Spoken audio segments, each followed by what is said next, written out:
এই পাহাড়ি মুরগি মানে চিনবো কিভাবে? এটা কিভাবে বুঝতেছেন পাহাড়ি মুরগি? এই যে পাহাড়ি মুরগির পিছনে ক্যাঁড়া আছে, লম্বা ক্যাঁড়া আছে। পায়ের এখানে দেখান দেখি একটু ভালো এই উঠো করে। উঠো, সোজা দাঁড়াও। হ্যাঁ উঠো। এই যে কাঁটাগুলা, হ্যাঁ, এই দুইটা ক্যাঁড়া আছে দুই এই পাশে। যে দুই পায়ের এখানে দুইটা হচ্ছে এক্সট্রা করে কাটা আছে। কাঁটা হ্যাঁ, আছে। এই কাটাটা থাকলেই বুঝবো এটা পাহাড়ি মুরগি। হ্যাঁ, হ্যাঁ, পাহাড়ি মুরগি যেটা, এটা এটা তো পোষ মানছে, ওই জন্য হাতের উপরে বসে রয়েছে। আর এটা যেটা আপনার আপনার এটা পোষ মানছে। হ্যাঁ, পোষ মানছে, এটা আমার। এটা আপনি ওকে ছোট থেকেই আপনি পালছেন হ্যাঁ, ওকে? ছোট থেকে আমি পালছি।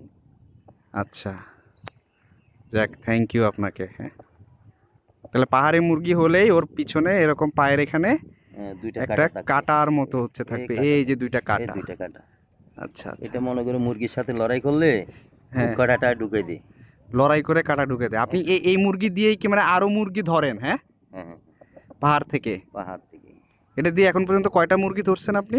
এটা দিয়ে 15টা মাছ ধরা গেছে। 15টা মুরগি ধরছেন এই একটা মুরগি দিয়ে? একটা মুরগি। পাহাড়ে ছেড়ে দিলেই ও ধরে ফেলে নাকি? না, এটা একটু নাঠি দিয়ে ওখানে বাঁধি রাখতে হয় না, হ্যাঁ, ওইগুলো আসে আর কি। পরে ওগুলো আপনি ধরে ফেলেন? বাগা বাগা ডাকে। হ্যাঁ,